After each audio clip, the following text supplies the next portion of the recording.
What comes to mind when I say gallery? Art, right? Now some say that art is the creation of visual, auditory, as well as performing arts. Others do say that it's an expression of thought, emotion, and intuition. Now that is the Zimbabwe National Art Gallery, and a lot of artists have expressed their thoughts, their emotions, their intuition in that gallery. Chief among them, Colin Madamombe, Agnes Nyanongo, Dominic Benwera. But today, the art is not inside the gallery, it's outside.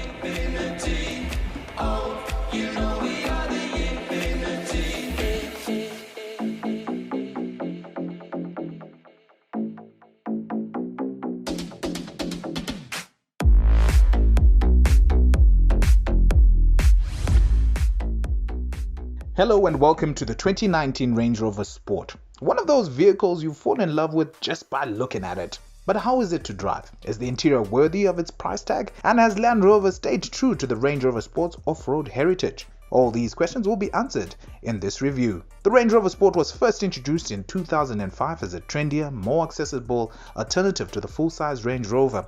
This allowed the bigger model to move further up market, while the Sport competed with cars like the Porsche Cayenne and the BMW X5. The current model, launched in 2013, is the second generation of Range Rover Sport, while the original model was based on the same platform as the Land Rover Discovery, and was massively heavy as a result. This model is all aluminium and significantly lighter.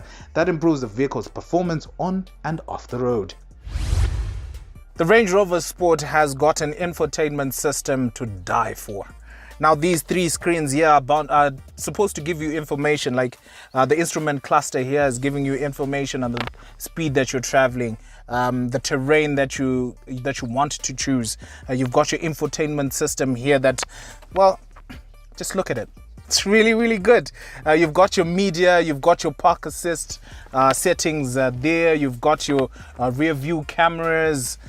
Everything is just put in this immaculate 12.1 inch screen.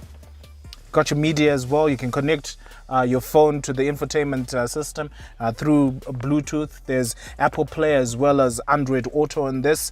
And the good part about this infotainment system, you can actually change the settings of the screen if you want it in dark mode or light mode. Takes a bit of time to change, but yeah, you've got this. If the angle is not quite good for you, you can actually change it, as you can see there. It's awesome. And this is good because the quality of the screen is good, yes, but the reflection, if you're going into the car, could be a bit of a problem for you. So if you're to tilt this at an angle where the light doesn't disturb your view of the infotainment system, it'll be awesome. So that's the first part. The second screen is mainly for your vehicle. You can change your drive terrain. You've got snow here. You've got rock and mud, you've got sand over here as well. And you can actually put your car into eco mode, and that will help with the economy, with the fuel economy. Not that this car actually consumes a lot of fuel. It's really quite good on the road, but a little bit extra there from Range Rover. You can also, the climate control is also controlled here. You can adjust your climate control. You can also have your settings for this particular screen. So everything you need is there. You've got a bit of dials to change your temperature and the fan speed there. Pretty good. Then we move on to the instrument cluster here. You've got your digital instrument cluster. You get your information, whatever information that you're looking for. That is your tire pressure, your oil. You don't actually have to open the bonnet to get that information. You get it right here on the screen, which is very good. You can actually adjust the height of this car depending on what terrain you are in, because these little buttons here, one to lift the suspension, the other to decrease the suspension. You've got hill descent here, and this knob is very important here. Why is it important? If you're towing a trailer, you can actually switch this dial to tell your trailer where exactly you want it to be, so it doesn't just swerve around when you're driving. And then you've got your gear lever over here. It's really cute gear lever.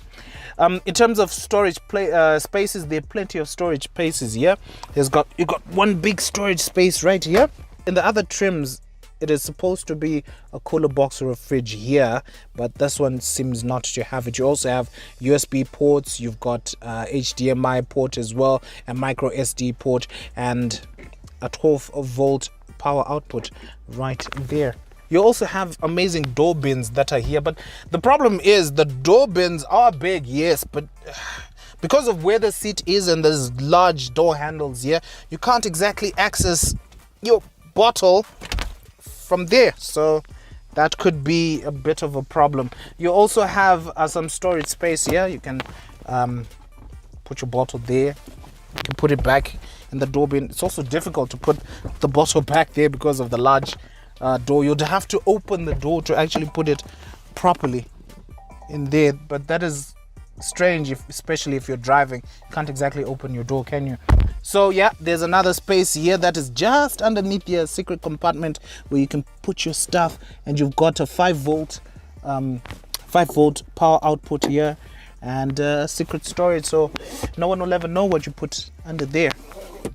So that's awesome. Now move on to the glove box. It's really quite big. You can put large amount of stuff. If it's not enough, there's a little one here where you can put your stuff as well. Something that is actually exciting is the fact that you can actually open this sunroof by gesture control. It took a couple of tries there. Thank you for embarrassing me. So do good on national television. Then the other thing is that because this is a Range Rover, there has to be a lot of quality. This car comes with a 36-speaker sound system, a Meridian 36-speaker sound system, and the sound coming out of these speakers, Hexe, they're lacquer.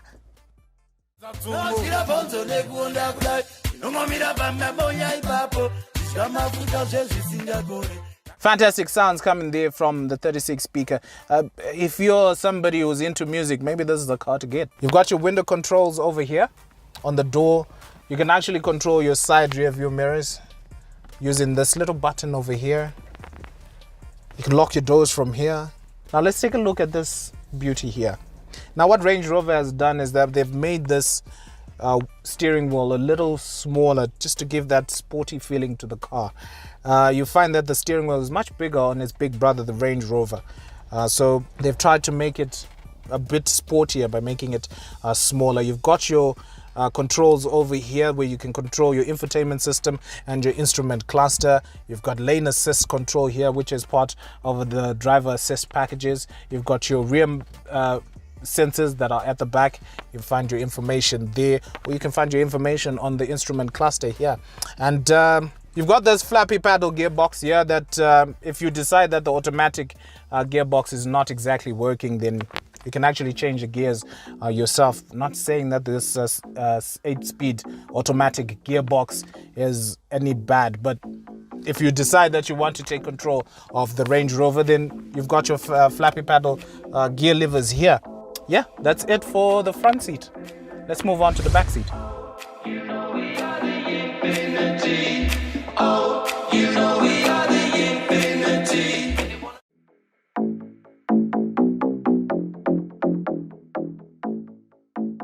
If you're at the back, the first thing to come to mind is that, is there enough space for you? Now, I'm not exactly a short person, but there's enough headroom for me in here. And this seat is adjusted to my driving position. As you can see, loads of room here. There's loads of room for your feet underneath the driver's seat for long rides, so that this part here, you don't have to travel like this. It becomes really uncomfortable for you if you're traveling like that. So when you want to relax, awesome. The seats here are also very comfortable. Most car makers get really cheap at the back. You find a lot of plasticky materials at the back, but Land Rover has decided that no, even at the back there's enough quality for you. And there's still a lot of leather here. The door bins as well at the back are quite huge for your drinks. Unfortunately, this model that we have has only got a dual climate zone system, so you won't be able to control the climate at the back. But you have air vents here. You can control the air circulation. You also have 5-volt power points. You've got a 12-volt power source as well here. And most models come with a 3-pin output here, but this one doesn't have. And that is meant for your laptops and your other gadgets. You also have this aeroplane type storage here for your laptops, for your iPads as well. But the one thing that I don't like about sitting at the back is this. The windows don't go all the way down, so you can't exactly put your hand there and be flamboyant and all. So that's a minus for Land Rover there. Maybe fix that. But the windows are really large for the kids. They can actually get a view of what's happening outside, the landscape and all of it. If you're going for long drives and all of that, kids will love it. Now you're asking how many people can sit at the back. Well, at the moment, with this model that we have, you can actually sit 3 people quite comfortably. As you can see here, there's no transmission tunnel, so you can actually put your feet there, so you won't exactly be fighting for space for the other passengers here. But it's not exactly as comfortable as these 2 seats here. You sit higher up, and the middle part here is not so comfortable. So yeah, it's really quite comfortable at the back. That's it for the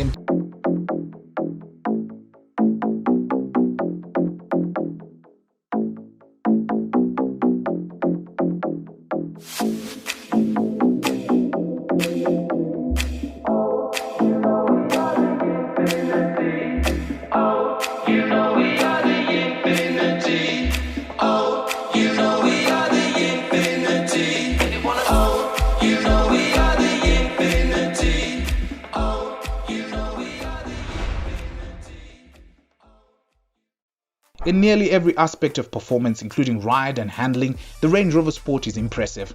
The Range Rover Sport is capable of coping with terrain that will bring most crossover SUVs to a halt. Fitted with standard 4-wheel drive with drive modes that can be augmented with a low-speed transfer case, the Range Rover Sport trundles through the mud and gravel with dogged determination. It can change its shift quality, throttle tip-in, and its traction and stability controls to adapt to the road or trail surface, and even on street tires, it is capable of deep wood adventure. Whether on smooth pavement or barreling through the mud, the Sport model displays stunning capabilities, even exceeding those of the larger Range Rover. Deliberate body control and fluid ride comfort can feel more like an adeptly executed mid-size sports sedan than a utility vehicle. Acceleration is ample with a 6-cylinder power, although if you put your foot down, it takes the turbocharged 3-litre V6 engine on this model we have what seems ages to kick in. Each Sport eases through the mud or gravel with admirable determination. Selectable driving modes can alter shift quality. A Sport can even wade through up to 33.5 inches of water. I couldn't gather enough courage to test that, but according to Land Rover, it is possible, and what makes it possible is the weight sensing system. The Sport's auto program, which takes the burden of figuring out those modes and situations, is just the start. It can cruise over obstacles that fit under its axles with its 9.3 inches of ground clearance, or it can let all its guard down and let its tires spin while it drifts through the dunes in the sand mode. Now Mungu calls this a Land Rover Range Rover Sport. A mouthful, isn't? Let's just keep it a Range Rover Sport. Look at this thing. It's bulky, it's strong. It's meant for the off-road. And that's exactly what we did, as you can see there. We took this thing off-road and boy, oh boy, did this thing perform. It did perform. With a host of terrain assist in that car, it was easy just to go through this. But we're not talking about off-roading here. Let's talk about the design itself. I don't know, maybe I'm falling in love with this thing because it's in black. I love black, especially this metallic black here. It's amazing. 20-inch rims there. They would look better if we washed them because there's a bit of dirt there. You've got this side vents here, which are fake. There's nothing that goes through here. It's just design, but it makes it look good, doesn't it? It does. You also have some air vents right on the top, some indicator lights on the rear view, side rear view mirror there. So this car here, yeah, it is imposing. It is for off-road. Now there's something that is as good as the infotainment system inside there. It's the boot. I mean, you're asking, what's so exciting about a boot? I mean, you just throw stuff in there. First things first, 780 liters. 780 liters. You won't be worried about where you're going to put your luggage. You won't. There's enough space here. Unfortunately, there's not enough space there because they've decided to put a spare wheel. Why couldn't they be like the Land Cruiser L200? They had the tire right underneath there. You got a bit of hooks there if you want to put your stuff, tethering points as well. A 12-volt power point here if you want to hoover the back here. It's really quite good. But what happens if you've got something really heavy that you want to put in the car? I mean, this car is really, it's tall. It's going to be a stress on your back. Range Rover has thought of it. Just by the push of this button here, the suspension lowers really low.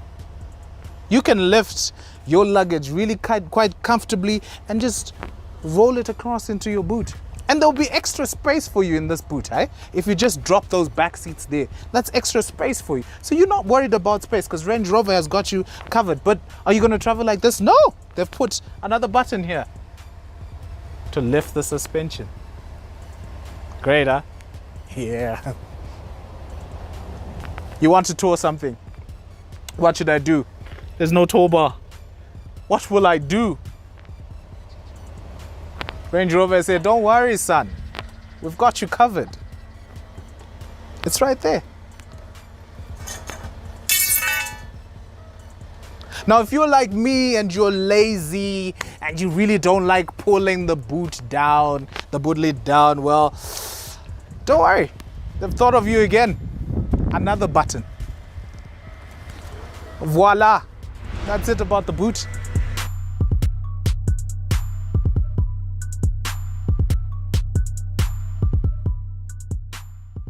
If you ask me if I should buy this car, I would definitely buy this car.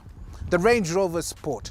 It's an amazing car, a lot of driver assist packages packed in there, and it's something that you would definitely consider at the end of the Land Rover Range Rover Sport. What are you doing here? Baba. A whole show without me. Mungu, I told you that we're going to be reviewing a Range Rover Sport. Did I not tell you that? But you didn't tell me it was the Range Rover Sport. Ha! Range Rover Sport, my guy. Now you're just looking for excuses now. What excuses? This is an excuse. This ends now. Okay, fine. In other reviews, you'll be in it. You want to drive it? Of course I'm going to be driving it. You're going to be driving it? Yeah. Why are you so sure that you're going to be... You reviewed it, I drive it. In fact, I'm taking it home. Wait, let's talk about it. You can't be taking it. You know where you can find this car? Punjab. Punjab. And where do you find Punjab Motors? Along Robert Mugabe, just after the intersection between Robert Mugabe and Chiremba Road. You'll find their car sales there. Right, so that's it for Mugaris. That's it for Mugaris. I hope you had a great time, a swell time reviewing big car, small car, good car, cute car, everything. Why do you call every car small car? Like, let's go. What do you need a bigger car for? Yeah, it's ridiculous. Big car. You did that last week with the GL. Did I say I'm driving? Yep. I am. Yeah, that's it.